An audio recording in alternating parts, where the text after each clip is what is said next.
ಬದುಕಿದ್ರಲ್ಲ ಜನ, ಅವ್ರದ್ದೊಂದು ಅದ್ಭುತವಾದ ಜೀವನ. ನಮ್ಮೂರಲ್ಲಿ ನಾನು ಚಿಕ್ಕವನಾಗಿದ್ದಾಗ ನೋಡ್ತಿದ್ದೆ, ಈ ಫುಟ್ಬಾಲ್ ಇರ್ತಾವಲ್ಲ, ಅದ್ರಲ್ಲಿ ಅರ್ಧ ಫುಟ್ಬಾಲ್ ಅನ್ನು ಸೈಜ್ ಇರೋದು ಒಂದು ಮುದ್ದೆ ಅಂತವ್ 2.5 ತಿಂದ್ಬಿಡೋದು ಸರ್. 2.5 ಉಂಡ್ಬಿಡೋರು. ಉಂಡ್ಬಿಟ್ಟು ನನಗೆ ಇಷ್ಟೇ ಅನ್ನ ಸಾಕು ಅನ್ನೋರು. ಇಷ್ಟು ಮೈಸೂರಲ್ಲಿ ಒಬ್ರು ಯಜಮಾನ್ರು, ನಾನು ನಡೆದಿರೋ ಕಥೆ ಹೇಳ್ತೀನಿ, ಒಂದು ಅಕ್ಷರ ಉತ್ಪ್ರೇಕ್ಷೆ ಮಾಡ್ತಿಲ್ಲ, ಡಾಕ್ಟರ್ ಹತ್ರ ಬಂದ್ಬಿಟ್ಟವ್ರೆ. ನಾನು ಇದ್ದೆ ಡಾಕ್ಟರ್ ಹತ್ರ. ಏನ್ ಯಜಮಾನ್ರೆ ತೊಂದ್ರೆ ಅಂದ್ರು. ಊಟವೇ ಸೇರ್ತಾ ಇಲ್ಲ ಸರ್. ಯಾಕೆ ಬದುಕಿರ್ಬೇಕು ಅನ್ನಿಸ್ಬಿಟ್ಟದೆ ಸರ್ ಜೀವನ. ಮನುಷ್ಯ ಇರೋದು ಉಣ್ಕೊಂಡು ತಿನ್ಕೊಂಡಿರಕ್ಕಲ್ವಾ, ಊಟವೇ ಸೇರ್ತಾ ಇಲ್ಲ ಸರ್. ಹೌದಾ, ಎಷ್ಟು ವಯಸ್ಸು ನಿಮ್ಗೆ ಅಂದ್ರು. ಆಗಿರ್ಬೇಕು 80 ಮೇಲೆ ಆಗದೆ ಅಂದ್ರು. ಹಿಂದೆ ಬಹಳ ಚೆನ್ನಾಗಿ ಊಟ ಮಾಡ್ತಾರೆ, ಬಹಳ ಚೆನ್ನಾಗಿ ಊಟ ಮಾಡ್ತಿದ್ದೆ ಡಾಕ್ಟ್ರೆ. ಮನೇಲಿ ಇಡ್ಲಿ ಮಾಡ್ಬಿಟ್ರೆ ಡಾಕ್ಟ್ರೆ, ತಟ್ಟೆ ಇಡ್ಲಿ 18-20 ತಿಂತಿದ್ರು. 18-20 ತಿಂತಿದ್ದೆ. ರೊಟ್ಟಿ ಮಾಡ್ಬಿಟ್ರೆ ಒಂದು 15 ಕಮ್ಮಿ ಮೇಲೆ ಕೇಳ್ತಿರ್ಲಿಲ್ಲ. ಒಬ್ಬಟ್ಟು ಮಾಡ್ಬಿಟ್ರೆ ಮನೇಲಿ 12 ಒಬ್ಬಟ್ಟು ತಿಂತಿದ್ದೆ ನಾನು. ಊಟವೇ ಸೇರ್ತಾ ಇಲ್ಲ. ಎಷ್ಟು ವಯಸ್ಸು? 80 ಮೇಲಾಗತ್ತೆ ಡಾಕ್ಟ್ರೆ. ಈಗೇನು ಏನಾಗಿದೆ? ಏನ್ ತೊಂದ್ರೆ? ಯಾಕೆ ಊಟ ಮಾಡ್ತಾ ಇಲ್ಲ? ಏನಿಲ್ಲ ಡಾಕ್ಟ್ರೆ, ಮನೇಲಿ ಮೊನ್ನೆ ಒಳ್ಳೆ ಇಡ್ಲಿ ಮಾಡಿದ್ರು, 6 ಮೇಲೆ ತಿನ್ನಕ್ಕಾಯ್ತಾ ಇಲ್ಲ. 6 ಮೇಲೆ ತಿನ್ನಕ್ಕಾಯ್ತಾ ಇಲ್ಲ ಅಂತ ಡಾಕ್ಟರ್ ತೋರ್ಸಕ್ ಬಂದ ನಾನು. ರೊಟ್ಟಿ ಮಾಡಿದ್ರೆ 4-5 ಅಷ್ಟೇ ಡಾಕ್ಟ್ರೆ, ಊಟವೇ ಸೇರ್ತಾ ಇಲ್ಲ ಅಂತಾನೆ. ನಾನು ಉತ್ಪ್ರೇಕ್ಷೆ ಮಾಡ್ತಾ ಇಲ್ಲ, ನಡೆದಿದ್ದ ಕತೆ ಅದು. ನಮ್ಮೂರ್ಲೊಬ್ಬಿದ್ದ, ಚೆನ್ನಾಗಿ ಊಟ ಮಾಡೋನು. ಒಂದ್ ದಿವಸ ಇದ್ಕಿದ್ದಂಗೆ ನಮ್ಮ ಮೈಸೂರಲ್ಲಿ ನಮ್ಮ ಮನೆ ಎದುರ್ಕಂಡ, ಬೆಳಿಗ್ಗೆ 8 ಗಂಟೆ, ಗೋವಿಂದ ಅಂತ ಅವನ ಹೆಸರು. ಚೆನ್ನಾಗಿ ಊಟ ಮಾಡೋದು ನನ್ಗೆ ಗೊತ್ತಿತ್ತು. ನಾನು ಬಾಗಿಲು ತೆಗಿತೀನಿ, ಗೋವಿಂದ ಎದುರು ನಿಂತವನು. ಇದೇನು ಗೋವಿಂದ ಇಲ್ಲಿ? ಇಲ್ಲಿ ಛತ್ರ ಅದಲ್ಲ, ನಮ್ಮ ಮನೆ ಹತ್ರ ಒಂದು ಮದುವೆ ಛತ್ರ ಇದೆ. ಈ ಛತ್ರದಲ್ಲಿ ಮದುವೆ ಇತ್ತು ಅಣ್ಣ, ಬಂದಿದ್ದೆ. ನಿಮ್ ಮನೆ ಇಲ್ಲೇ ಅಂದ್ರು, ನೋಡ್ಕೊಂಡು ಹೋಗೋಣ ಅಂತ ಬಂದೆ. ಬರೋ ಒಳಗಡೆ ಬಂದ. ಅವತ್ತು ನಮ್ಮ ಮನೇಲಿ ಇಡ್ಲಿ ಮಾಡಿದ್ರು. ಇಡ್ಲಿ ಅಂದ್ರೆ ಇವು ಇಷ್ಟಿಷ್ಟಗ್ಲ ಇಡ್ಲಿ ಅಂತವು ಎಷ್ಟೆಷ್ಟೋ ಮಾಡಲ್ಲ, 32 ನಮ್ಮ ಮನೇಲಿ ಆಗೋದು. ಕುಕ್ಕರಲ್ಲಿ ಎಷ್ಟು ಗುಂಡಿ ಇರ್ತವೆ ಅಷ್ಟು. 32 ಇಡ್ಲಿ ಮಾಡಿ ಹಾಟ್ ಕೇಸಲ್ಲಿ ಇಟ್ಟಿದ್ರು. ಅದರಲ್ಲಿ ನಾನು, ನನ್ನ ಶ್ರೀಮತಿ, ನನ್ನ ಮಕ್ಕಳು ಎಲ್ಲ ತಿನ್ಬೇಕು. ಆಮೇಲೆ ಕಾಲೇಜ್ಗೂ ತಗೊಂಡು ಹೋಗ್ಬೇಕು. ಅದ್ರಲ್ಲಿ ಬರ ಗೋವಿಂದ ತಿಂಡಿ ತಿನ್ನುವಂತೆ ಅಂದೆ. ಬ್ಯಾಡಿ ಅಂದ. ಅಪರೂಪಕ್ಕೆ ನಮ್ಮ ಮನೆಗೆ ಬಂದಿದ್ದೆ, ಬರ ತಿಂಡಿ ತಿನ್ನು ಅಂದೆ. ಕೈ ತೊಳ್ಕೊಂಡು ಬಂದ, ಕೂತ್ಕೊಂಡ. ಹಾಟ್ ಕೇಸಲ್ಲಿ 32 ಇಡ್ಲಿ ಇಟ್ಟಿದ್ರು. ನಾನು ಬಡಿಸ್ಕೊಡ್ಬೇಕಾಗಿತ್ತು. ಗೋವಿಂದ, ಈ ಸಿಟಿಲಿರೋರು ಒಂದು ಜಂಬಕ್ಕೆ ಮಾತಾಡುತ್ತ, ಗೋವಿಂದ ನಮ್ಮ ಮನೇಲಿ ಬಡ್ಸ ಸಿಸ್ಟಮ್ ಇಲ್ಲ, ಅವರವರೇ ಹಾಕೊಳ್ಳೋದೇ ಅಂದೆ. ಹಂಗಂದೆ ಕೆಟ್ಟೆ. ಗೋವಿಂದ ಸತ್ಯವಾಗ್ಲೂ ಹೇಳ್ತೀನಿ, 32 ಇಡ್ಲಿ ಇದ್ವಲ್ಲ, ಅದರಲ್ಲಿ 28 ಹಾಕೊಂಡ ಸರ್. ಇನ್ನು 4 ಇದ್ದವು ಅದ್ರೊಳಗೆ ಹಾಟ್ ಕೇಸಲ್ಲಿ. 28 ಹಾಕೊಂಡ. ಚಟ್ನಿ ಹಾಕೊಂಡ, ಒಂಚೂರು ಸಾರು ಬಿಟ್ಕೊಂಡ, ತಿನ್ನಕ್ ಶುರು ಮಾಡ್ದ. ಆಮೇಲೆ ನಾನು ಸುಮ್ಮನೆ ಕೂತಿದ್ನಲ್ಲ, ಸುಮ್ಮನೆ ಕೂತ್ಕೊಳ್ಳೋದು ನಾನೇನ್ ಮಾಡ್ಲಿ, ನೀವು ತಗೋಬೋದಿತ್ತು ಅಂದ. ಇದ್ರಲ್ಲಿ ತಕೊಳ್ಳೋದು ನಾವು ಆಮೇಲೆ ತಗೋತೀವಿ, ತಗೋ ನೀನು ಅಂದೆ. ಸರ್ ಆ ಕಡೆಗೆ ಈ ಕಡೆಗೆ ನೋಡೋ ಅಷ್ಟೊತ್ತಿಗೆ 32 ತಿಂದ್ಬಿಟ್ಟ. ನನ್ಗೆ ಉರಿ, 32 ತಿಂದ್ಬಿಟ್ನಲ್ಲ ಈ ನನ್ನ ಮಗ ಅಂತ. ಇನ್ 4 ಇದ್ವಲ್ಲ, ಹೊಟ್ಟೆ ಕಿಚ್ಚಿಗೆ ಅದನ್ನ ತಿನ್ನಿಸ್ಬಿಡೋಣಂತ. ಗೋವಿಂದ, ಇನ್ 4 ತಿನ್ಕೊಬಿಡು. ಬೇಡಿ 4 ತಿನ್ಕಪ್ಪ. ಬೇಡಿ, ಆಗೋದಿಲ್ಲ, ಹೊಟ್ಟೆ ತುಂಬೋಯ್ತು, ಬೇಡ. 4 ಇರೋದು ಮರೆಯ, ತಿನ್ನು ಸುಮ್ನೆ ಅಂದೆ. ಇದ್ಕಿದ್ದಂಗೆ ಸೀರಿಯಸ್ ಆಗ್ಬಿಟ್ಟ ಗೋವಿಂದ. ಅವನು ಹೇಳ್ತಾನೆ, ನೋಡಿ ನಾವು ಅವಿದ್ಯಾವಂತರು, ಮಾಡಾತ್ಮರು, ನೀವು ವಿದ್ಯಾವಂತರು, ನಮ್ಮ ಮಾತು ನೀವು ತಗೋಬೇಕು ಅಂತ. ತಗೋತೀನಿ ಹೇಳಪ್ಪ ಅಂದೆ. ಒಂದು ಮಾತು ಹೇಳ್ತೀನಿ ನಿಮ್ಗೆ, ಊಟ ತಿಂಡಿಗೆ ಒಂದು ಲಿಮಿಟ್ ಇರಬೇಕು ಅಂತ. 28 ತಿಂದ್ಬಿಟ್ಟು ಕಳ್ಳನ ಮಗ ನನಗೆ ಒಳ್ಳೇದಲ್ಲ. ಸುಮ್ಮನೆ ತಿಂದ್ಬಿಡ್ಬಾರ್ದು, ಕಾಯಿಲೆ ಬಂದ್ಬಿಡ್ತವೆ ಮನ್ಸನ್ಗೆ. ಊಟ ತಿಂಡಿಗೆ ಒಂದು ಲಿಮಿಟ್ ಇರ್ಬೇಕು ಅಂದ. ನಾನು ಹೇಳ್ದೆ, ಗೋವಿಂದ 28 ತಿಂದಿದೀಯ, ಇನ್ 4 ಯಾವ್ದೋ ಲಿಮಿಟ್ಟು, ತಕೊಬಿಡು ಇವ್ 4 ಅಂದೆ. ಅಲ್ಲ, ನೀವ್ ಇಷ್ಟೆಲ್ಲ ಹೇಳ್ತೀರಿ ಅಂದ್ರೆ ತಿನ್ಬೋದಾಗಿತ್ತು. ಬರುವಾಗ ನಾಷ್ಟ ಮಾಡ್ಕೊ ಬಂದಿದ್ದೆ ಛತ್ರದಲ್ಲಿಂದ. ನನಗೆ ಇಂಥವ್ರ ಬದುಕು ನೋಡಿದಾಗ, ನೀವು ನೋಡಿರ್ಬೇಕು, ಸಿಟಿಲಿ ಒಂದೇ ಇಡ್ಲಿ ಒಂದೇ ವಡೆ ತಿಂದ್ಬಿಟ್ಟು ಬ್ರೇಕ್ಫಾಸ್ಟ್ ಆಯ್ತು ನಂದು ಅಂತಾರ.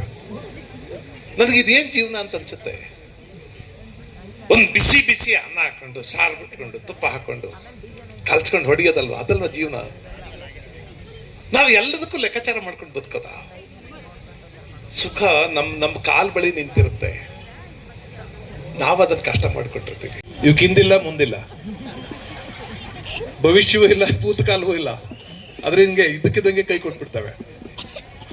ದಾರಿ ಉದ್ದಕ್ಕೂ ಹೋಗ್ತಾ ಇರ್ತೀವಿ, ಎಡಬಲದಲ್ಲಿ ಅದ್ಭುತವಾದ ಭತ್ತದ ಗದ್ದೆಗಳಿರ್ತವೆ. ಅದನ್ನ ನೋಡಿ ಸಂತೋಷ ಪಡ್ಬೋದಲ್ವಾ? ಸಂತೋಷ ಪಡಲ್ಲ ನಾವು. ಯಾಕೆ ಅಂದ್ರೆ ಅದೇ ನನ್ನ ಹೆಸರಲ್ಲ ಇದ್ದ ಗದ್ದೆ. ಯಾವೊಂದನ್ನು ನೋಡ್ಕೊಂಡು ನಾನೇ ಸಂತೋಷ. ಮನುಷ್ಯನಿಗೆ ಯಾವಾಗ ಪೊಸೆಷನ್ ಶುರು ಆಯ್ತೋ, ಅದ್ ನಂದಾಗ್ಬೇಕು ಅಂತ ಶುರು ಆಯ್ತೋ, ಅವಾಗ ಸಂತೋಷ ಪಡಕ್ಕಾಗಲ್ಲ. ನಂದಲ್ದೇ ಇದ್ರೂ ಸಂತೋಷ ಪಡೋಕೆ ಅವಕಾಶ ಇದೆ. ನಮ್ಮ ಹಳ್ಳಿನಲ್ಲಿ ಹಿಂದೆ ಸುಖ ಅಂದ್ರೆ ಯಾವುದು ಅಂತ ಹೇಳೋರು. ಅಬ್ಬಾ, ನನಗೆ ಸತ್ಯವಾಗ್ಲೂ ಹೇಳ್ತೀನಿ, ನಿಮ್ ನಗ್ಸೋದಕ್ಕೆ, ನಿಮ್ ಸಂತೋಷ ಪಡಿಸೋದಕ್ಕೆ ಅಂತ ಹೇಳ್ತಾ ಇಲ್ಲ, ಅಂಥದ್ದೊಂದು ಜೀವನ ಮತ್ತೆ ಬರೋದೇ ಇಲ್ಲ. ಚಿಕ್ಕ ವಯಸ್ಸಲ್ಲಿದ್ದಾಗ ನಾವೇ ಕಟ್ಟಿದ ಮನೆ ನಾವೇ ಒಡೆದಾಕ್ತಾ ಇದ್ವಿ. ನಮ್ದು ಅಂತ ಇರ್ಲಿಲ್ಲ. ಎಲ್ಲ ಒಂದು ಗುಬ್ಬಚ್ಚಿ ಗೂಡು ಕಟ್ಟೋದು, ತಟ್ ಅಂತ ಒದ್ಬಿಟ್ಟು ಹೊಟ್ಟೋಗ್ಬಿಡೋದು. ಈಗ ನಾವೆಲ್ಲವನ್ನು ಸೇವ್ ಮಾಡೋಕೆ ಟ್ರೈ ಮಾಡ್ತೀವಿ. ಸೇವ್ ಮಾಡೋದು ಮನುಷ್ಯನಿಗೆ ಬರ್ತಿದ್ದಂಗೆ ಮನುಷ್ಯ ಸುಖವಾಗಿರೋದಿಲ್ಲ, ನೆಮ್ಮದಿಯಾಗಿರೋದಿಲ್ಲ. ನಮ್ಮ ಹಳ್ಳಿನಲ್ಲಿ ಒಂದು ಗಾದೆ ಇತ್ತು. ಸುಖ ಅಂದ್ರೆ ಯಾವುದು? ಬಿಸಿ ಮುದ್ದೆ ಬಸ್ಸಾರು, ಬಿಸಿ ಮುದ್ದೆ ಬಸ್ಸಾರು, ಒಳೆ ಮಳ್ಳು, ವಂಗೆ ನೆಳ್ಳು, ಸಗ್ಗ ಸುಳ್ಳು. ಏನ್ ಸಿಂಪಲ್ ಅಲ್ವಾ ಸುಖ ಅನ್ನೋದು? ನಾನು ಈ ಮಾತುಗಳನ್ನ ಕಿವಿಯಾರೆ ಕೇಳಿದ್ದೀನಿ. ಇವತ್ತು ಮನೇಲಿ ಶಾವ್ಗೆ ಮಾಡವ್ರೆ, ಶಾವ್ಗೆ ಕಾಯಲ್ಲಿ ಉಂಡ್ಬಿಟ್ಟು ದಿಮ್ ರಂಗ ಅಂತ ಮಲ್ಕೊಬಿಟ್ರೆ ಮಹಾರಾಜ ನಾನು. ಅರೆ, ಒಂದ್ ಶಾವ್ಗೆ ಕಾಯಲ್ಗೆ ಸುಖ, ಒಂದ್ ಶಾವ್ಗೆ ಕಾಯಲ್ಗೆ ಮಹಾರಾಜ ಅಂತ ಅನ್ಕೋತಾನ ಅವನು. ನಮ್ಮ ಹತ್ರ ಮರ್ಸಿಡೀಸ್ ಬೆಂಜ್ ಇರುತ್ತೆ, ಸುಖವಾಗಿರಲ್ಲ ನಾವು. 50 ಲಕ್ಷದ ಕಾರ್ ತಗೊಂಡಿರ್ತಾನೆ, ತಗೊಂಡ್ ದಿವಸ ಖುಷಿಯಾಗಿರುತ್ತೆ. ಪಕ್ಕದಲ್ಲಿ ಇನ್ಯಾವುದೋ 1 ಕೋಟಿ ರೂಪಾಯಿನ ಕಾರ್ ನಿಂತ್ಕೊಂಡಿರ್ತಾನೆ. ನೋಡಿ ಸರ್, ಪುಣ್ಯಾತ್ಮರೆಲ್ಲ ಎಂತ ಕಾರ್ ಇಟ್ಕೊಂಡವ್ರೆ, ನಮ್ದು ಇಷ್ಟೇ ಆಗೋಯ್ತು ಜೀವನ. ಅಯ್ಯೋ ಪಾಪಿ, 50 ಲಕ್ಷದ ಕಾರಲ್ಲೂ ಸುಖವಾಗಿಲ್ಲ ಇವನು. ಒಂದ್ ಮನೆ ಕಟ್ಟಿಸ್ಕೊತಾನೆ, ಈಸ್ ಕಂಫರ್ಟಬಲ್, ಚೆನ್ನಾಗಿದೆ. ಇಂಥ ಚಳಿಗಾಲ ಆದ್ರೆ ಮನೇಲಿ ಬೆಚ್ಚ ಕೂತ್ಕೋಬಹುದು. ಆದ್ರೆ ಪಕ್ಕದಲ್ಲಿ ಒಂದು ದೊಡ್ಡ ಮನೆ ಬರ್ತಿದ್ದಂಗೆನೆ ಏನ್ ನಮ್ಮ ಮನೆ ಬಹಳ ಡಲ್ ಆಗೋಯ್ತು ಅಂತ ಒದ್ದಾಡ್ದು. ಆಧುನಿಕ ಜಗತ್ತಿದು. ಒಂದು ಮಾತಿದೆ, ಬಹಳ ಸುಂದರವಾದ ಮಾತು. ಮನುಷ್ಯ ಭೂಮಿ ನಗದು ಗೆಡ್ಡೆ ಗೆಣಸು ಕೀಳ್ತಿದ್ನಲ್ಲ, ಆವಾಗ ಬಡತನ ಇರ್ಲಿಲ್ವಂತೆ. ಭೂಮಿ ನಗದು ಗೆಡ್ಡೆ ಗೆಣಸು ಕಿತ್ಕೊಂಡ್ತಿದ್ನಲ್ಲ, ಆಗ ಬಡತನ ಇರ್ಲಿಲ್ವಂತೆ. ಯಾವಾಗ ಭೂಮಿ ನಗದು ಚಿನ್ನ ತೆಗಿಯೋಕೆ ಶುರು ಮಾಡ್ದ, ಆವಾಗ ಬಡತನ ಅನ್ನೋ ಶುರು ಆಯ್ತು ಅಂತ. ಬಂಧುಗಳೇ, ನಮಗೆ ನಮ್ಮ ಸಿರಿವಂತಿಕೆ ಗೊತ್ತಾಗಬೇಕು, ನಮ್ ಸಂತೋಷ ಗೊತ್ತಬೇಕು. ಆವಾಗ ಮನುಷ್ಯ ನಗ್ತಾ ಇರ್ಬೋದು. ನಮ್ಗೆಲ್ಲ ಏನ್ ಸಿಗ್ತದೆ ಅಂತ, ತುಂಬಾ ನಕ್ಕೊಂಡಿದ್ರೆ ಏನ್ ಸಿಕ್ಬಿಡ್ತದೆ ಅಂತ. ನಾನು ಮಂಡ್ಯದಲ್ಲೆಲ್ಲ ಭಾಷಣ ಮಾಡ್ತಿದ್ದೆ. ಮನುಷ್ಯ ಹುಟ್ಟಿದ ಮೇಲೆ ನಗ್ನಗ್ತಾ ಇರಬೇಕು ಪ್ರಪಂಚದಲ್ಲಿ ಇದ್ದು. ಒಂದ್ ಮುದುಕಿ ಎದ್ದು ನಿಂತ್ಕೊಬಿಡ್ತು. ಯಾಕಮ್ಮ ನಿಂತ್ಕೊಂಡೆ ಅಂದೆ. ಅಲ್ಲ, ಅದೇನೋ ಹೇಳ್ತಿದ್ದಲ್ಲ, ಹೇಳು ಅಂದು. ಮನುಷ್ಯ ಹುಟ್ಟಿದ ಮೇಲೆ ಸಂತೋಷವಾಗಿ ನಗ್ನಗ್ತಾ ಇರ್ಬೋದು. ನೀ ಇರ್ಬೋದು ಕಣಿರು ಅಂದು. ನಿನ್ಗೇನ್ ಕಷ್ಟ ಅಂದೆ. ನಿನ್ನಂಗೆ ತಿಂಗಳಿಗೆ ಸಂಬಳ ಬಂದಿದ್ರೆ ನಾನು ಇರ್ಬೋದಾಗಿತ್ತು. ನಾನು ಹೇಳ್ದೆ ಅವಳಿಗೆ, ನೀರಿನ ಪೈಪ್ ಒಳಗೆ ಸಂಸಾರ ಮಾಡ್ಕೊಂಡಿರ್ತಾರೆ, ಒಂದ್ ಮನೆ ಇರಲ್ಲ. ಅವ್ರು ಯಾವಾಗ್ಲೂ ಬಾಯ್ ಪಡ್ಕೊಂಡು ಕೂತಿರ್ತಾರ, ತಲೆ ಸೆಚ್ಕೊಂಡು ಕೂತಿರ್ತಾರ. ಅವರು ಒಂದ್ಗಳಿಗೆ ನಗಲ್ವಾ? ಎಷ್ಟೋ ಜನ ಜೋಪಡಿಗಳಲ್ಲಿ ಇದಾರೆ, ಅಲೆಮಾರಿಗಳು. ಅವ್ರು ಯಾವಾಗ್ಲೂ ಅಳ್ತಾ ಕೂತಿದಾರ, ಅವರು ಒಂದ್ಗಳಿಗೆ ನಗಲ್ವಾ? ಕೈಯಿಲ್ಲ ಕಾಲಿಲ್ಲ ಅಂತ ಕುಷ್ಠರೋಗ ಬಂದು ಭಿಕ್ಷೆ ಬೇಡ್ತಿರ್ತಾರೆ, ಅವ್ರ ಒಂದ್ಗಳಿಗೆ ನಗೋದಿಲ್ವಾ? ಎಲ್ಲವೂ ಇರೋ ನಾವ್ಯಾಕೆ ನಗೋದಿಲ್ಲ ಹೇಳಿ? ನಾವ್ಯಾಕೆ ಸಂತೋಷ ಪಡೋದಿಲ್ಲ ಹೇಳಿ? ಬೆಂಗಳೂರಲ್ಲೆಲ್ಲ ಭಾಷಣ ಮಾಡ್ತಿದ್ದೆ. ಅವನು ಯಾರೋ ಚಿಕ್ಕಾಪಟ್ಟೆ ನಗ್ತಿದ್ದ. ನಾ ಹೇಳಿದೆ, ಪುಣ್ಯಾತ್ಮ ನಗ್ತಾ ಇದೆಯಪ್ಪ, ಸಂತೋಷ ಆಯ್ತು, ನಗ್ಬೇಕು ಹಿಂಗೆ ಅಂದ. ಸುಂದರಿ ಸಾರ್, ಇವತ್ತು ನಗ್ಬಿಟ್ಟಿದ್ದೀನಿ, ನಾಳೆಗೆ ಏನ್ ಕದಾಯ್ತೋ ಏನೋ ಅಂತ. ಕೆಲವ್ರಿಗೆ ನಗಕ್ ಭಯ, ಇವತ್ತು ನಗ್ಬಿಟ್ರೆ ನಾಳೆಗೆ ಏನೋ ಆಗ್ಬಿಡ್ತದೆ ಅಂತ. ನಾನು ಹೇಳ್ದೆ, ನಾಳೆಗೆ ಏನಾದ್ರು ಆದ್ರೆ ಆಗತ್ತಪ್ಪ. ಬಾರದು ಬಪ್ಪದು, ಬಪ್ಪುದು ತಪ್ಪದು ವಚನ ಅದು. ಬರೋದಿಲ್ಲ ಅಂದ್ರೆ ಬರಲ್ಲ, ಬರುತ್ತೆ ಅಂದ್ರೆ ತಪ್ಪೋದಿಲ್ಲ. ಅದಕ್ಕೆ ಯಾಕೆ ಯೋಚನೆ ಮಾಡ್ತೀಯ? ನಾಳೆ ಏನೋ ಬರುತ್ತೆ ಅಂತ ಇವತ್ತು ಯಾಕೆ ಬೇಜಾರು ಮಾಡ್ಕೊತೀಯ? ಇಲ್ಲ ಸುಂದರಿ ಸಾರ್, ಇವತ್ತು ಸಿಕ್ಕಾಪಟ್ಟೆ ನಗ್ಬಿಟ್ರೆ ನಾಳೆ ಏನೋ ಆಯ್ತದೆ, ಅದಕ್ಕೆ ನಾನು ನಗಲ್ಲ. ನಾನು ಹೇಳ್ದೆ, ನೋಡು, ಯಾವತ್ತೋ ಕಡಿತದೆ ಅಂತ ಇವತ್ತೇ ಕೆರ್ಕಬಾರ್ದು. ದೊಡ್ಡವ್ರು ಹೇಳಿದ್ದಾರೆ, ಎಲ್ಲೋ ಹಳ್ಳ ಸಿಗ್ತದೆ ಅಂತ ಇಲ್ಲೇ ಪಂಚೆ ಎತ್ತಬಾರ್ದು ಅಲ್ವಾ? ಹಳ್ಳ ಸಿಕ್ದಾಗ ಪಂಚೆ ಎತ್ತಬೇಕು, ಆಮೇಲೆ ಬಿಟ್ಬಿಡ್ಬೇಕು. ಮನೆಯಲ್ಲಿ ಸಾವು ನೋವು ಸಂಕಟ ಏನೋ ಬರ್ತಾವಪ್ಪ, ಅವಾಗ ಅಳೋದು ಇದ್ದೇ ಇದೆ, ಬೇಜಾರು ಮಾಡ್ಕೊಳ್ಳೋದು ಇದ್ದೇ ಇದೆ. ಆದ್ರೆ ಯಾವತ್ತೋ ಸಾವು ನೋವು ಸಂಕಟ ಆಗುತ್ತೆ ಅಂತ ಇವತ್ತೇ ಕೂತ್ಕೊಂಡು ಅಳೋದ? ಮನುಷ್ಯ ಇರೋದು ಸಂತೋಷವಾಗಿ ಬದುಕೋದಕ್ಕೆ. ನಮ್ಮಲ್ಲಿ ಬಹಳ ಜನ ಹೇಳ್ತಾರೆ ಅಚೀವ್ಮೆಂಟ್ ಮಾಡಬೇಕು ನಾವು. ಹಂಗೆಲ್ಲ ಏನೂ ಇಲ್ಲ. ಬದುಕಬೇಕು, ಚಂದವಾಗಿ ಬದುಕಬೇಕು, ಆನಂದವಾಗಿ ಬದುಕಬೇಕು. ಅದು ಮೊದಲನೇ ಥಿಯರಿ. ನನಗೆ ಯಾರೋ ಒಂದು ಪ್ರಶ್ನೆ ಕೇಳಿದ್ರು, ಜೀವನದ ಅರ್ಥ ಏನು? ಹಂಗೆಲ್ಲ ಅರ್ಥ ಗಿರ್ಥ ಇಟ್ಟು ಕಲ್ಸಿಲ್ಲ ಜೀವನಕ್ಕೆ. ನಾವೇ ಜೀವನಕ್ಕೊಂದು ಅರ್ಥ ಕೊಡ್ಬೇಕು. ಅದು ಹೆಂಗ್ ಗೊತ್ತದೋ ಹಂಗ ಮಾಡ್ತದೆ. ಅಲ್ಲಮ್ಮ, ನಾನು ಕೇಳಿದ್ದು ಅದು ನೀರಂಗ್ ಮಾಡುತ್ತಾ ಅಥವಾ ಸ್ವಲ್ಪ ಗಟ್ಟಿ ಗಟ್ಟಿಯಾಗಿ ಮಾಡುತ್ತಾ ಗೊತ್ತಿಲ್ಲ ಡಾಕ್ಟ್ರೆ. ಒಂದೊಂದ್ಸಲ ಒಂದೊಂದ್ ತರ ಮಾಡ್ತದೆ. ಡಾಕ್ಟರ್ ಬಗ್ಗೆ ಇಷ್ಟ ಹೇಳಿದ್ದು, ನೀನೇನು ಬಂದಿದೀಯ ನನ್ನ ಹತ್ರ, ಅದು ನೀರ್ನಂಗಾದ್ರೂ ಮಾಡ್ಲಿ ಗಟ್ಟಿಯಾಗಾದ್ರೂ ಮಾಡ್ಲಿ, ನೀದನ್ನ ತಲೆಗೆ ಹಚ್ಕೋಬೇಡ ಬಿಡು. ನಾನು ನಗಕ್ ಶುರು ಮಾಡ್ಬಿಟ್ಟೆ. ಡಾಕ್ಟರ್ ನೀವ್ಯಾಕೆ ನಗ್ತೀರಿ? ಡಾಕ್ಟ್ರ ಅಮ್ಮ ಬಡವೆ ನಿಜ, ಆದ್ರೆ ಅದನ್ನ ಯಾಕೆ ತಲೆಗೆ ಹಚ್ಕೊತಾಳ ಅವಳು ಅಂದೆ ನಾನು. ಡಾಕ್ಟರ್ ನೀವೇನೇನೋ ಅರ್ಥ ಕಟ್ತೀರಪ್ಪ ನೀವು ಅದಕ್ಕೆ. ಆಮೇಲೆ ಸ್ವಲ್ಪ ಹೊತ್ತಾಯ್ತು, ಈ ಮಗುನ ಇಟ್ಕೊಂಡಿದ್ಲಲ್ಲ, ಎಳ್ಳಿ ಮಕ್ಳಲ್ವಾ, ಅವಕ್ಕೆಲ್ಲ ಡೈಪರು ಗೀಪರು ಹಾಕೊಂಡ್ ಕಟ್ಟಲ್ಲ, ಹಂಗೆ ಸುಮ್ಮನೆ ಒಂದು ಟೇಕ್ ಹಾಕಿ ಚಡ್ಡಿ ಹಾಕೊಂಡ್ ಬಂದಿದ್ಲು. ಅದು ದಾಟ್ದಾಗ ಒಂದು ಬೇದಿ ಹೊಡೆದ್ಬಿಟ್ಟು ಹೊಡಿತಲ್ಲ, ಡಾಕ್ಟರ್ ಮೈ ಮೇಲೆಲ್ಲ ಆರ್ಬಿಡ್ತು. ಆ ಅಮ್ಮ ಭಯ ಪಟ್ಬಿಟ್ಲು. ಪಾಪ ಹಳ್ಳಿ ಬಡವೆ ಮುದುಕಿ. ಡಾಕ್ಟರ್ ಕಾಲು ಹಿಡ್ಕೊಬಿಟ್ಲು. ಡಾಕ್ಟ್ರೆ ಎಳೆ ಮಗ ಗೊತ್ತಿಲ್ರ, ಏನೋ ಮಾಡ್ಬಿಟ್ಟದೆ, ನೀವೇ ಒಟ್ಟಿಗೆ ಹಾಕಬೇಕು, ನಿಮ್ಮ ಮೈ ಮೇಲೆಲ್ಲ ಬೇದಿ ಮಾಡ್ಬಿಟ್ಟದೆ, ನೀವೇ ಒಟ್ಟಿಗೆ ಹಾಕಬೇಕು. ಡಾಕ್ಟ್ರು ನನ್ ಮಕ್ಕ ನೋಡ್ತಾರ, ಇವ್ರು ಏನನ್ಕತಾನೆ ಅಂತ. ಮಾತಿಗೆ ಇದೇ ಅರ್ಥ ಅಂತಿಲ್ಲ, ಅರ್ಥ ನಾವು ಕೊಡೋದು. ಲೈಫ್ಗೆ ನಾವು ಅರ್ಥ ಕೊಡ್ತೀವಿ, ಮಾತ್ರ ನಾವೇ ಅರ್ಥ ಕೊಡೋದು, ತಾನೇ ಅರ್ಥ ಅಂತಿರಲ್ಲ. ನಮ್ಮ ಸ್ನೇಹಿತರು ಹೇಳ್ತಾ ಇದ್ರು, ಯಾರ್ದೋ ಮನೆಗೆ ಹೋಗಿದ್ರಂತೆ, ಅವರು ಬಿಸ್ಕೆಟ್ ತಂದಿಟ್ರು, ಬಹಳ ಚೀಪ್ ಬಿಸ್ಕೆಟ್, ₹1 10 ಸಿಗ್ತಾವಲ್ಲ ಅಂತ ಬಿಸ್ಕೆಟ್ ಇಟ್ರು. ಇವನ್ಗೆ ನನ್ನ ಲೆವೆಲ್ಗೆ ಬರೀ ಬಿಸ್ಕೆಟ್ ಇಟ್ಬಿಟ್ರಲ್ಲ ಅಂತ ಬೇಜಾರಾಗ್ತದೆ. ಅಲ್ಲ ಹುಡುಗ ನಿಂತಿದ್ದ, ಈ ಬಿಸ್ಕೆಟ್ ಅವಲ್ಲ ನಮ್ಮ ಮನೇಲಿ ಬಂದೋಗೋ ನಾಯಿಗೆ ಹಾಕ್ತಿವಿ ಅಂದ. ಈ ಬಿಸ್ಕೆಟ್ನ ನಮ್ಮ ಮನೆಗೆ ಬಂದೋಗೋ ನಾಯಿಗೆ ಹಾಕ್ತಿವಿ ಅಂದ. ಆ ಹುಡುಗ ಹೇಳ್ದ, ನಾವು ಅಷ್ಟೇ. ಅರ್ಥ ಆಯ್ತಾ? ನಾವು ಅಷ್ಟೇ ಇದ್ದ. ನಾಯಿಯಿಂದ ಜ್ಞಾಪಕ ಬಂತು. ಯಾರೋ ಸ್ನೇಹಿತರ ಮನೇಲಿ ನಾಯಿ ಸಾಕಿತ್ತು.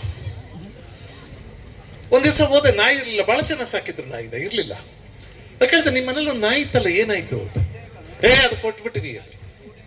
ಯಾಕೆ ಕೊಡಕ್ ಹೋದ್ರೆ, ಅಷ್ಟು ಒಳ್ಳೆ ನಾಯಿ ಯಾಕೆ ಕೊಟ್ಬಿಟ್ರಿ ಅಂದೆ. ನಮ್ಮ ಯಜಮಾನ್ರಾಗ ರಿಟೈರ್ ಆಯ್ತಲ್ಲ, ಅವರೇ ಮನೇಲಿ ಇರ್ತಾರಲ್ಲ, ಈ ನಾಯಿ ಯಾಕೆ? ಹಂಗಂದ್ರೆ ಏನರ್ಥ? ಮಾತಿಗೆ ನಾವು ಕೂಡ ಅರ್ಥ. ಒಂದ್ ದಿವಸ ನಮ್ಮ ಮನೆ ಹತ್ರ ಇವ್ರ ಅತ್ತೆ ಸೊಸೆರಿದ್ರು. ಸೊಸೆ ಅವ್ರ ಅತ್ತೆಗೆ ಹೇಳ್ತಾವಳೆ, ಅತ್ತೆ ಕಾರ್ಪೊರೇಷನ್ ಅವರು ನಾಯಿ ಹಿಡಿಯಕ್ ಬರ್ತಾರಂತೆ ನಾಳಿಕೆ, ನೀವು ಬೀದಿ ಬಾಗ್ಲಲ್ಲಿ ಕೂತ್ಕೋಬೇಡಿ. ನೀವ್ ಹೆಂಗ್ ಬೇಕಾದ್ರೂ ಅರ್ಥ ಕೊಡ್ಬೋದು. ಸೊಸೆ ಬಹಳ ಅವ್ರ ಅತ್ತೆ ಮೇಲೆ ಕಾಳಜಿ ಇಟ್ಕೊಂಡಿದ್ದಾಳೆ ಅಂದ್ರೆ ಬೀದಿ ಬಾಗ್ಲಲ್ಲಿ ಕೂತ್ಕೋಬೇಡಿ, ನಾಯಿ ಓಡಿಸಾಡ್ತಿರ್ತಾರೆ, ನಾಯಿ ಮನೆಗೆ ನೆಗೆದ್ ಬಿಟ್ರೆ ಅಂತ, ಇಲ್ಲೇ ಇದ್ರೆ ನಿನ್ನ ಹಿಡ್ಕೊಂಡು ಹೋಗ್ಬಿಡ್ತಾರೆ ಅಂತ. ಅವ್ರಿಬ್ರು ಜಗಳಕ್ಕೆ ಬಿದ್ಬಿಡೋರು. ಚಂದ ಅದು. ಸೊಸೆ ಅತ್ತೆನ್ ಬೈಬೇಕು, ಅತ್ತೆನ್ ಡೈರೆಕ್ಟ್ ಆಗಿ ಬೈಯಲ್ಲ. ಅವ್ರ ಮನೇಲಿ ಒಂದು ನಾಯಿ ಇರುತ್ತೆ, ನಾಯಿಗೆ ಬೈತಾಳೆ, ಬೈಯದ್ ನಾಯಿಗೆ ತಗಲದ ಅವ್ರ ಅತ್ತೆಗೆ. ಅಲ್ಲ, ಊರ್ ನಾಯಿಗಳಿಗೆಲ್ಲ ಸಾವು ಬಂತು, ಈ ದರಿದ್ರ ನಾಯಿಗೆ ಬರ್ಲಿಲ್ಲ. ಎಂತ ಒಳ್ಳೊಳ್ಳೆ ನಾಯಿಗಳು ಸಾಯ್ತವೆ, ಈ ಕಂತ್ರಿ ನಾಯಿ ಸಾಯ್ಲಿಲ್ಲ. ಏನೋ ಒಂದು ತುತ್ತಾಗ್ತಿವಿ, ತಿನ್ಕೊಂಡು ಮೂಲೆಯಲ್ಲಿ ಬಿದ್ದಿರ್ಬೇಕು. ಎಷ್ಟೊತ್ತಲ್ಲೂ ಬೋ ಬೋ ಬೋ ಅಂತ ಬೊಗಳ್ತಾ ಇದ್ರೆ ನನಗೂ ಸಿಟ್ಟತ್ತಿ ಜಾಸ್ತಿ, ಎದಗೋದ್ಬಿಟ್ಟು ಸತ್ತೋಯ್ತದೆ ಅಂತದ್ದು, ಅದು ಬೇರೆ ಭಯ. ನನ್ನ ಗಂಡನ್ಗೆ ಹೇಳ್ತೀನಿ, ತಗೊಂಡೋಗಿ ಊರಲ್ಲಿ ಬಿಟ್ಬಿಡಿ, ಎಲ್ಲರೂ ತೋಟ ಗಿಟ ಸುತ್ತಾಡ್ಕ ಬಿದ್ದಿರ್ಲಿ ಅಂತ. ಇಲ್ಲಿ ತಂದು ಮಡಿಕೊಂಡು ನನ್ನ ಪ್ರಾಣ ತಿಂತಾರೆ. ಯಾಕೆ ಬದುಕಿದ್ದವ ಈ ನಾಯಿ? ಯಾವ ತರ ತಗೊಂಡೋಗಿ ಮಧ್ಯಾಹ್ನದ ಮೇಲೆ ಮುದ್ದು ಗುಂಡಿ ತೆಗೆದು ಊತಾಕ್ಬಿಟ್ಟು ಮನೆಗೆ ಬಂದು ಮೊಗ ತೊಳ್ಕೊಂಡು ಕೂತ್ಬಿಟ್ರೆ ಸಾಕಾಗ್ಬಿಟ್ಟದೆ. ಮಟ್ಟ ಮಂಗಳವಾರ ಪಟೇಲ್ರ ಮನೆ ನಾಯಿ, ಅಂತ ಜಾತಿ ನಾಯಿ. ಆ ನಾಯಿಗೆ ಸಾವು ಬಂತು, ಈ ನಾಯಿಗೆ ಬರ್ಲಿಲ್ಲ. ನಾಯಿಗ ಬೈದ್ಲವಳು. ಅವ್ರ ಅತ್ತೆ ಗೊತ್ತಾಗತ್ತೆ ನನ್ ಬೈತಾವಳಿ ಬಿಡು ಅಂತ. ಅದಕ್ಕೆ ಅವ್ರ ಅತ್ತೆ ಅವ್ರ ಮನೇಲಿ ಬೆಕ್ಕಿರುತ್ತೆ, ಬೆಕ್ಕಕ್ಕೆ ಬೈತಾಳೆ. ಬೈಯದ್ ಬೆಕ್ಕೆ ತಗಲದ ಅವ್ರ ಅತ್ತೆಗೆ, ಸೊಸೆಗೆ. ತರುವಾಗ್ಲೇ ಬಡ್ಕೊಂಡೆ, ಈ ಕಳ್ಳನ ಮಗನಿಗೆ ಬೇಡ ಇದಾತ, ಬೇಡ ಬೇಡ ಬೇಡ ಬೇಡ ಅಂತ ಬಡ್ಕೊಂಡೆ. ಬೆಳಗದೆ ಒಪ್ಕೊಂಬಂದ. ಇವನೋದ ಅದ ಕಲ್ಕಿಸ್ಬಿಡ್ತೀನಿ, ದಡ್ಡ ಅಂತ ಬಿದ್ದೋಗ್ಬಿಟ್ಟ. ಅಲ್ಲಲ್ಲ, ಈ ಬಿಂಕ ಭಿನ್ನಣ ಎಲ್ಲ ಆಡ್ಬೇಡನಂತ. ಸೊಂಟ ತಿರುಗಿಸ್ಬೇಡ ನೀನು, ಸೊಂಟ ಮುರಿದಾಕ್ಬಿಡ್ತೀನಿ, ಕಣ್ಣು ಬಿಡ್ತೀಯ ನೀನು. ಅವಳು ಕಣ್ಣು ಬಿಡ್ತಾ ಇರ್ತಾಳಲ್ಲ, ಸುಜಿ ತಗೊಂಡು ಕಣ್ಣು ಚುಚ್ಚಿಬಿಡ್ತೀನಿ. ಅದು ಯಾವ ಮಾಯದಲ್ಲಿ ಅದು ಎಲ್ಲಿ ಬರ್ತೀಯ ಗೊತ್ತೇ ಆಗೋದಿಲ್ಲ. ಬೆಕ್ಕಗೆ ಬೈದ್ಲವಳು. ಈ ಅಮ್ಮನ ಮಗ ಹುಡುಗಿ ಗಂಡ, ಅವನು ಹೆಂಡತಿಗೂ ಹೇಳಂಗಿಲ್ಲ, ಅವ್ರ ಅಮ್ಮನಿಗೆ ಹೇಳಲ್ಲ. ಅವನ ಹತ್ತ ತಿರ್ಕೊಂಡು ಬೈತಾನೆ. ನಮ್ಮ ಮನೇಲಿ 2 ಹೆಗಣ ಸೇರ್ಕೊಂಡ್ಬಿಟ್ಟವೆ. ತಿಂದು ತಿಂದು ಹಂದಿ ಆಗ್ಬಿಟ್ಟು ನಾವು ತಂದಾಕ್ತಿವಿ, ತಿಂದಾಕ್ತವೆ. ಸಾಕಾಗ್ಬಿಟ್ಟದೆ ಸರ್ ಜೀವನ. ಹಿಂಗೆ ಆಗ್ಬಿಟ್ರೆ ಏನಿಲ್ಲ, ಸರಿಯಾದೊಂದು ದೊಣ್ಣೆ ತಗೊಂಡು ಹೊಡೆದು ಮಲಗಿಸ್ಬಿಡ್ತೀನಿ. ಬೀದಿ ಬಾಗ್ಲಲ್ಲಿ ಯಾವ್ದಾದ್ರು ಕಾರ್ಪೊರೇಷನ್ ಯಾವ್ದೋ ಲಾರಿ ಗಿರಿ ಟ್ರ್ಯಾಕ್ಟರ್ ಗೀಟ್ರ್ ತಗೊಂಡೋಗಿ ಬೈಲಲ್ಲಿ ಬಿಸಾಕ್ಬಿಟ್ಲಿ. ಸಾಕಾಗ್ಬಿಟ್ಟದೆ ಜೀವನ. ಕಾಲಕ್ಕೆ ನಾವಿದನ್ನ ಹೊಸ ವರ್ಷ ಅಂತ ಕರಿತಿದ್ದೀವಿ. ವರ್ಷ ಇಲ್ಲಿಂದಾನೇ ಆರಂಭ ಆಗುತ್ತೇನೋ. ಹರಿಯುವ ಕಾಲಕ್ಕೆ ಯಾವ್ದು ಆರಂಭದ ಬಿಂದು ಯಾವುದು? ನಾವು ಹೇಳಿದೆ ಆರಂಭದ ಬಿಂದು. ಇವತ್ತಿಂದ ಒಂದು ವರ್ಷ ಅಂದ್ರೆ ಇವತ್ತಿಂದ ಒಂದು ವರ್ಷ, ನಾಳೆಯಿಂದ ಒಂದು ವರ್ಷ ಅಂದ್ರೆ ನಾಳೆಯಿಂದ ಒಂದು ವರ್ಷ. ಕಾಲ ಅನಾದಿಯಾದದ್ದು, ಅನಂತವಾದದ್ದು, ಆರಂಭವೂ ಇಲ್ಲ ಕೊನೆಯೂ ಇಲ್ಲ. ಇನ್ನೊಂದು ಮಾತು ಹೇಳಬೇಕು, ದಯವಿಟ್ಟು ಮನಸ್ಸಿಗೆ ತಗೊಳ್ಳಿ. ಕಾಲಕ್ಕೆ ಬಣ್ಣ, ರುಚಿ, ವಾಸನೆ ಏನು ಇರಲ್ಲ. ನಮ್ಮ ಜ್ಞಾನಿಗಳೆಲ್ಲ ಹೇಳ್ತಾರೆ ಕಾಲ ನಿರ್ಗುಣವಾದದ್ದು, ಅದಕ್ಕೆ ಯಾವ ಗುಣವೂ ಇಲ್ಲ. ಬಣ್ಣ, ರುಚಿ, ವಾಸನೆ ಇಲ್ಲ. ಕಾಲಕ್ಕೆ ನಾವು ಒಳ್ಳೆಯದನ್ನು ತುಂಬಕ್ಕೆ ಹೊರತು, ನಾವೆಲ್ಲ ಒಳ್ಳೆಯದನ್ನು ಮಾಡಿದ್ರೆ ಅದು ಒಳ್ಳೆ ಕಾಲ ಅಂತಾರೆ, ಕೆಟ್ಟದನ್ನು ಮಾಡಿದ್ರೆ ಕೆಟ್ಟ ಕಾಲ ಅಂತಾರೆ. ನಮಗೆ ಒಳ್ಳೇದಾದ್ರೆ ನಾವು ಅದನ್ನ ಒಳ್ಳೆ ಕಾಲ ಅಂತೀವಿ, ನಮಗೆ ಕೆಟ್ಟದಾದ್ರೆ ಕೆಟ್ಟ ಕಾಲ ಅಂತೀವಿ. ಕಾಲಕ್ಕೆ ತನ್ನಂತಾನೆ ಯಾವ ಗುಣವೂ ಇಲ್ಲ.